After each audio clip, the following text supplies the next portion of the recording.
Hello and welcome to my YouTube channel. तो दोस्तों आप सभी का हमारे यूट्यूब चैनल में एक बार फिर से स्वागत है। जी हाँ दोस्तों, आज की वीडियो में हम आपको गुप्त काल से संबंधित प्रश्न कराने वाले हैं जो कि विभिन्न प्रकार के कॉम्पिटिटिव एग्जाम में पूछे गए हैं। और इससे पहले हमने प्राचीन इतिहास की विभिन्न महत्वपूर्ण टॉपिक के भी क्वेश्चन से आंसर कराए हैं, जैसे कि सिंधु घाटी सभ्यता, वैदिक सभ्यता, उनके बाद महाजनपद काल, मौर्य काल, मौर्योत्तर काल। अगर आपने इन वीडियो को नहीं देखा है तो आप प्लेलिस्ट में जाकर उन वीडियो को देख सकते हैं, ताकि आपके आने वाले किसी भी एग्ज़ाम के लिए उसमें क्वेश्चंस आपको देखने को मिलेंगे।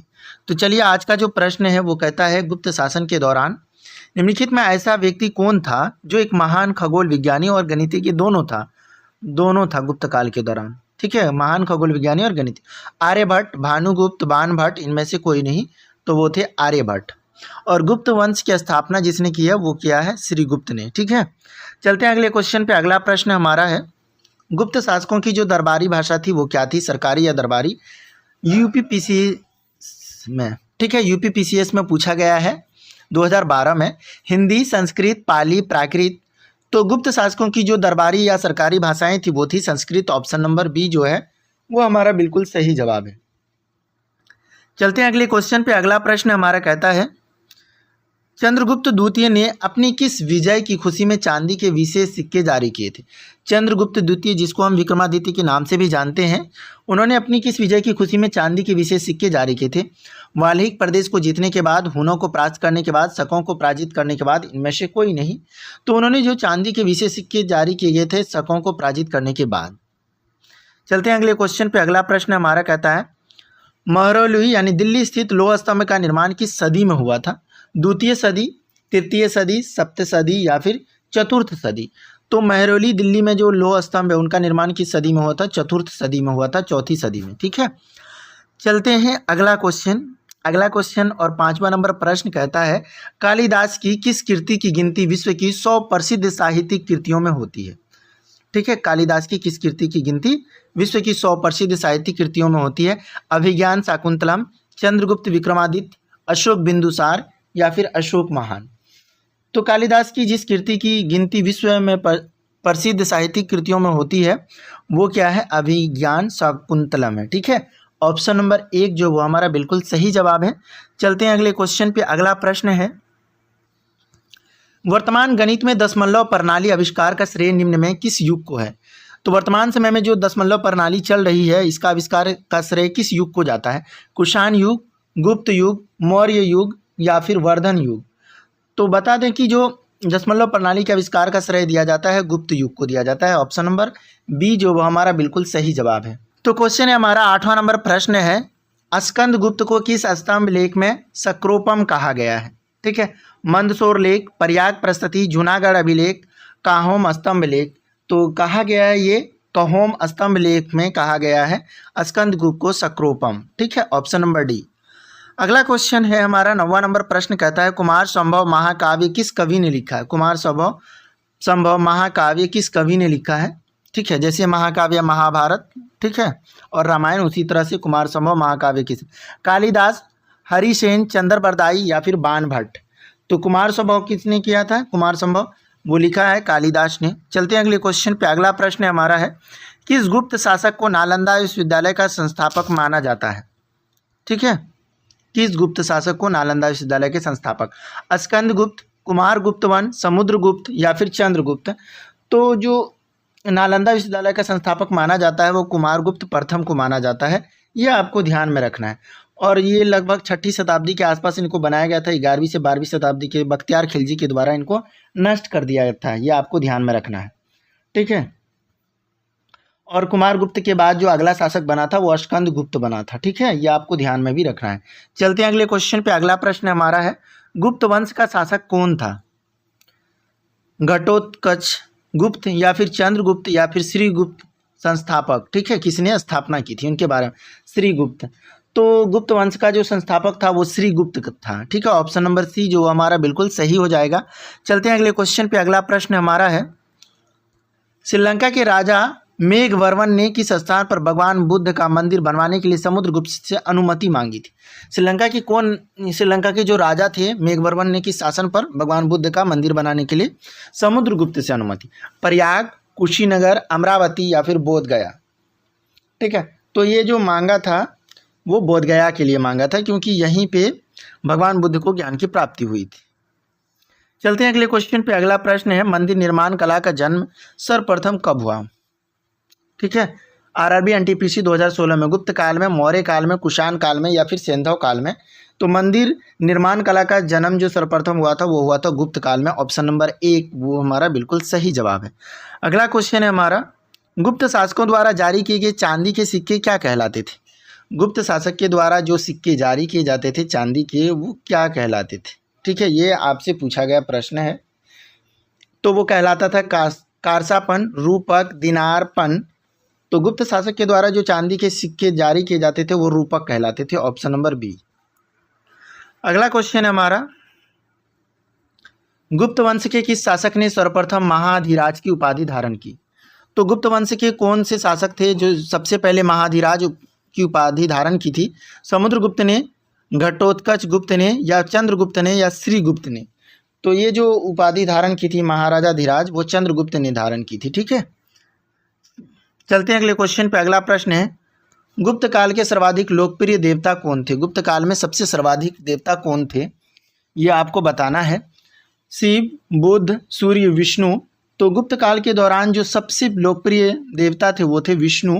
ऑप्शन नंबर डी जो है वो हमारा बिल्कुल सही जवाब हो जाएगा। चलते हैं अगले क्वेश्चन पे। अगला क्वेश्चन है, चंद्रगुप्त द्वितीय ने विक्रमादित्य की उपाधि कब धारण की? ठीक है, चंद्रगुप्त द्वितीय को विक्रमादित्य भी कहा जाता है। तो कब उपाधि उन्होंने धारण की? शकों के उन्मूलन करने के बाद, गुप्त सिंहासन पर बैठने के बाद, चांदी के सिक्के जारी करने पर, उपर्युक्त सभी? तो शकों का उन्मूलन करने के बाद। ऑप्शन नंबर 1 सही है। चलते हैं अगले क्वेश्चन पे। अगला प्रश्न है, किस वंश के शासकों ने मंदिरों एवं ब्राह्मणों को सबसे अधिक ग्राम अनुदान में दिया था? तो कौन से वंश के शासक थे उन्होंने मंदिरों एवं ब्राह्मणों को सबसे अधिक ग्राम अनुदान में दिया था? पाल वंश, गुप्त वंश, राष्ट्रकूट, प्रतिहार? तो सबसे अधिक जो दिया था वो मंदिरों एवं ब्राह्मणों को ग्राम अनुदान में वो दिए थे गुप्त वंश। ऑप्शन नंबर बी जो वो हमारा बिल्कुल सही जवाब है। अगला क्वेश्चन है हमारा 19 नंबर, चंद्रगुप्त द्वितीय के काल में विद्या, कला, साहित्य का महान केंद्र कौन सा था? जब चंद्रगुप्त द्वितीय यानी जिसको विक्रमादित्य कहते हैं उसके शासनकाल में विद्या, कला, साहित्य का महान केंद्र कौन था? धारवाड़, वाराणसी, उज्जैन, विदिशा? तो उसके समय में जो था वो था उज्जैन, जो कि अभी के समय में ये वर्तमान में कहाँ पे पड़ता है? मध्य प्रदेश में। अगला क्वेश्चन हमारा, इतिहासकार वी स्मिथ ने किसकी विजयों से प्रभावित होकर उसे भारत का नेपोलियन कहकर पुकारा था? किसकी विजय से प्रभावित होकर के? तो वो कहा था स्कंदगुप्त को, चंद्रगुप्त को, ब्रह्मगुप्त को, समुद्रगुप्त को? वो कहा था समुद्रगुप्त को। तो ध्यान रखना किसको भारत का नेपोलियन कहा जाता है? समुद्रगुप्त को कहा जाता है। अगला क्वेश्चन हमारा, गुप्त वंश का वह राजा कौन था जिसने हुनों को भारत पर आक्रमण करने से रोका? तो कौन ऐसा शासक थे जो हुनों को रोका है, जो कि भारत पर आक्रमण करने आए थे? स्कंदगुप्त, चंद्रगुप्त, कुमारगुप्त, समुद्रगुप्त? तो उनको रोका था किसने? स्कंदगुप्त ने रोका था। ऑप्शन नंबर 1 बिल्कुल सही जवाब है। चलते हैं अगले क्वेश्चन पे। अगला प्रश्न हमारा कहता है, समुद्रगुप्त की सैनिक उपलब्धियों का वर्णन किस अभिलेख में उपलब्ध है? कौन से अभिलेख में उपलब्ध है? क्या समुद्रगुप्त की सैनिक उपलब्धियां? नालंदा के, प्रयाग के, एरन के, गया के? तो वो किस में है समुद्रगुप्त की सैनिक उपलब्धियों का? वो है प्रयाग के। Option number B. अगला प्रश्न हमारा है, निम्नलिखित में से किस काल में निम्न में से किस काल में स्त्रियों की पुरुषों से बराबरी थी? कौन से काल में स्त्रियों की पुरुषों से बराबरी थी? चोल काल में, मौर्य काल में, गुप्त काल में? इनमें से कोई नहीं। तो बता दें कि जिस काल में स्त्रियों की पुरुषों से बराबरी थी वो था गुप्त काल। Option number C. अगला प्रश्न है और 24 नंबर प्रश्न कहता है, निम्नलिखित में से किस गुप्त शासक ने अपने सिक्कों पर अपने को वीणा बजाते हुए आकृति में अंकित करवाया है? ठीक है, वीणा बजाते हुए किसने करवाया है? तो बता दें कि वीणा बजाते हुए स्कंदगुप्त, चंद्रगुप्त द्वितीय, चंद्रगुप्त प्रथम, समुद्रगुप्त? तो वो किया है समुद्रगुप्त। Option number D. अगला प्रश्न है, गुप्त राजवंश किस लिए प्रसिद्ध था? कला एवं स्थापत्य, साम्राज्यवाद, राजस्व एवं भूमि कर, साहित्यिक कार्यों का संरक्षण? तो गुप्त राजवंश किस लिए प्रसिद्ध था? वो था कला एवं स्थापत्य। Option number 1। अगला क्वेश्चन है हमारा, अगला क्वेश्चन कहता है, अजंता कलाकृतियाँ किससे संबंधित है? बुद्ध काल से, गुप्त काल से, हड़प्पा काल से, मौर्य काल से। तो अजंता जो कलाकृतियाँ जो है वो किससे संबंधित है? बुद्ध काल, गुप्त काल, हड़प्पा काल या फिर मौर्य काल। तो बता दें कि ये जो अजंता कलाकृतियाँ संबंधित है वो है गुप्त काल से, ऑप्शन नंबर बी। अगला क्वेश्चन हमारा, गुप्तकालीन शासन प्रणाली किस प्रकार की थी? ठीक है, गुप्त के समय जो शासन प्रणाली थी किस प्रकार की थी? गणतंत्रात्मक, लोकतंत्रात्मक, राजतंत्रात्मक, इनमें से कोई नहीं। तो वो गुप्तकालीन समय में जो था वो राजतंत्रात्मक था, ऑप्शन नंबर सी। अगला क्वेश्चन है हमारा, फाहियान द्वारा रचित ग्रंथ फोक वो की निम्न में से किसका विवरण नहीं मिलता है? ठीक है, फाहियान के द्वारा ये रचा गया है। तो फोक वो की निम्न में से किसका विवरण नहीं मिलता है? बौद्ध मंदिरों, स्तूपों, विहारों का ये तो मिलता है, गौतम बुद्ध के उपदेशों का, ये भी बौद्ध राज्यों का, या फिर बौद्ध धर्म के सिद्धांतों का। तो किसका विवरण नहीं मिलता है? बौद्ध धर्म के सिद्धांतों का, ऑप्शन नंबर डी। अगला क्वेश्चन हमारा, कौन सा राजवंश हूनों के आक्रमण से अत्यंत विचलित हुआ था? कौन सा राजवंश था जब हूनों ने उस पर आक्रमण किया तो वो अत्यंत विचलित हो गया?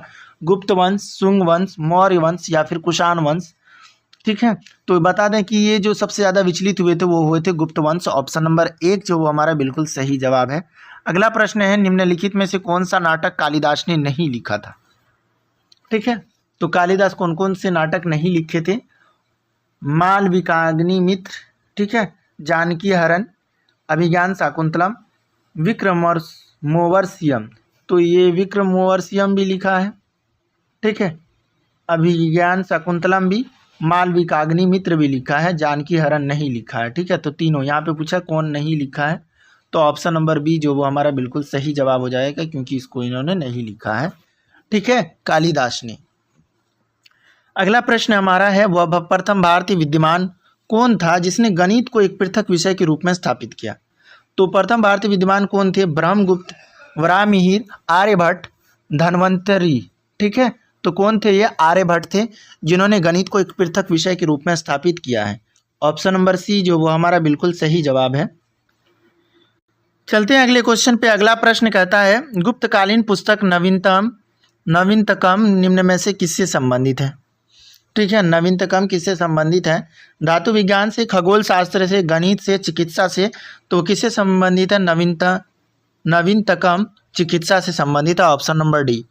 चलते हैं अगले क्वेश्चन पे। अगला प्रश्न है, निम्न में से किस गुप्त राजा ने विक्रमादित्य की पदवी ग्रहण की थी? तो कौन से गुप्त राजा ने? चंद्रगुप्त द्वितीय, कुमारगुप्त, स्कंदगुप्त, समुद्रगुप्त। तो बता दें कि जिसने विक्रमादित्य की पदवी ग्रहण की थी चंद्रगुप्त द्वितीय ने। चंद्रगुप्त द्वितीय को ही विक्रमादित्य के नाम से जाना जाता है। अगला क्वेश्चन है, 34 नंबर प्रश्न है, कुछ विद्वानों के अनुसार कवि कालिदास किसके राजकवि थे? तो कौन से राजा के राजकवि थे कालिदास? हर्ष के, चंद्रगुप्त द्वितीय विक्रमादित्य के, ठीक है, या फिर समुद्रगुप्त के, या फिर चंद्रगुप्त मौर्य के। तो कालिदास किसके राजकीय कवि थे? चंद्रगुप्त द्वितीय यानी विक्रमादित्य के थे, ऑप्शन नंबर बी। चलते हैं अगले क्वेश्चन पे। अगला प्रश्न हमारा है, अजंता चित्रकारी का विषय वस्तु निम्नलिखित में किससे संबंधित है? ठीक है, विषय वस्तु किससे संबंधित? अजंता चित्रकार शैव मत से, वैष्णव मत से, बौद्ध धर्म से, जैन धर्म से। तो अजंता जो चित्रकारी है वो किससे संबंधित है? बौद्ध धर्म से। ठीक है, ये आपको अजंता चित्रकारी।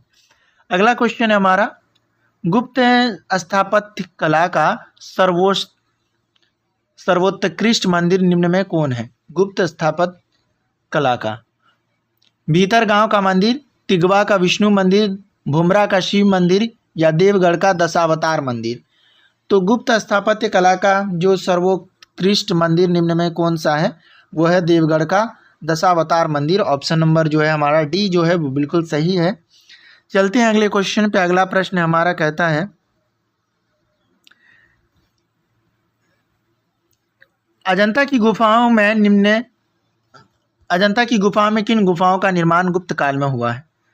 ठीक है, तो अजंता की गुफा में किन गुफाओं का निर्माण गुप्त काल में हुआ?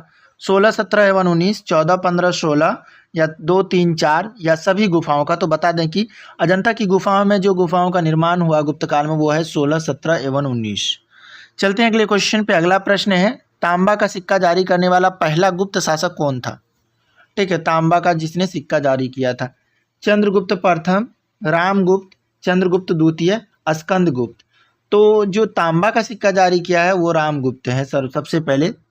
ठीक है, चलते हैं अगले क्वेश्चन पे। अगला प्रश्न है हमारा, एरन अभिलेख का संबंध किस शासक से है?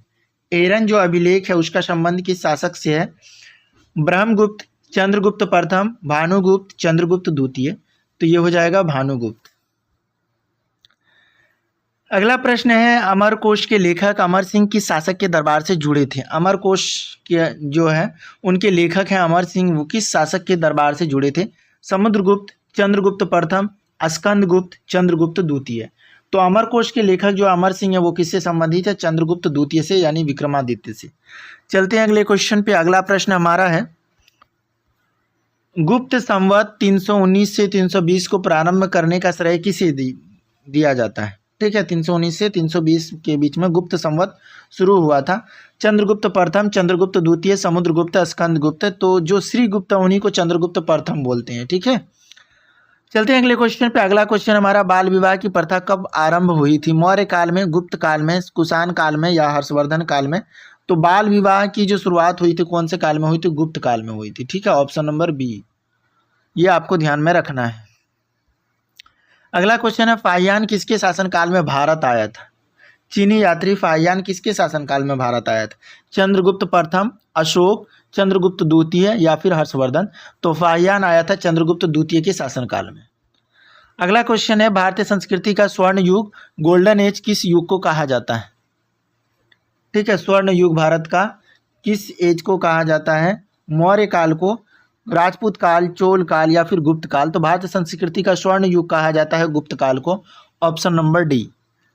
अगला प्रश्न है हमारा, सोने के सर्वाधिक सिक्के किस काल में जारी किए गए? कौन से काल में सोने के सबसे अधिक सिक्के अलग अलग राजाओं के द्वारा जारी किए गए हैं? तो वो कौन से इसमें है? गुप्त काल में, कुषाण काल में, मौर्य काल में, हिंद यवन काल में? तो वो हो जाएगा गुप्त काल में, ऑप्शन नंबर 1। चलते हैं अगले क्वेश्चन पे। अगला प्रश्न हमारा कहता है, यूरोपीय भाषा में अनुवादित प्रथम भारतीय ग्रंथ कौन सा है? कौन सी भाषा? यूरोपीय भाषा में।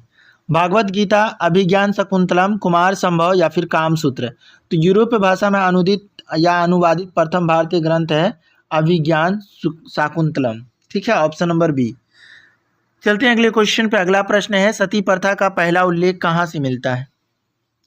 भीतरगांव लेख से, विलसद स्तंभ लेख से, एरन अभिलेख से या भीतरी अभिलेख से? तो किससे मिलता है सती प्रथा का उल्लेख? वो मिला है एरन अभिलेख से, ऑप्शन नंबर सी। चलते हैं अगले क्वेश्चन पे। अगला प्रश्न हमारा कहता है, फाहियान कहाँ का निवासी था? भूटान, अमेरिका, बर्मा, चीन? तो ये तो सबको पता होगा कि फाहियान जो है वो चीन का यात्री था। कहाँ का था? चीन का। चलते हैं अगले क्वेश्चन पे। अगला प्रश्न हमारा है, सेतु बंध का रचनाकार परवरसेन द्वितीय किस वंश का शासक था? सेतु बंध का रचनाकार परवरसेन द्वितीय किस वंश का शासक था? वाकाटक, शक, कण्व या फिर सातवाहन? तो सेतु बंध का रचनाकार जो पावरसेन है वो है वाकाटक। ठीक है, ये आपको ध्यान में रखना है, वाकाटक। चलिए अगला क्वेश्चन में। अगला प्रश्न हमारा, गुप्तकालीन सिक्कों का सबसे बड़ा ढेर कहाँ से प्राप्त हुआ? गुप्त काल के समय में सिक्कों का जो ढेर होता था वो कहाँ से सबसे ज़्यादा प्राप्त हुआ है? देवगढ़ झांसी, बयाना भरतपुर, भुमरा मध्य प्रदेश, तिगवा मध्य प्रदेश? तो ये कहाँ से मिला है गुप्तकालीन सिक्कों का सबसे बड़ा ढेर? वो मिला है बयाना भरतपुर से। ठीक है, ऑप्शन नंबर बी जो वो हमारा बिल्कुल सही हो जाएगा।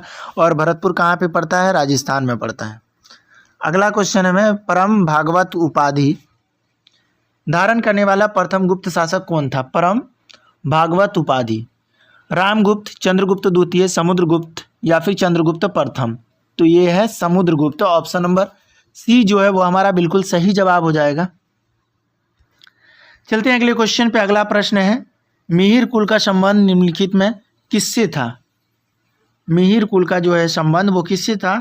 तो गुप्त से, मौखरी से, कुषाण से या फिर हून से?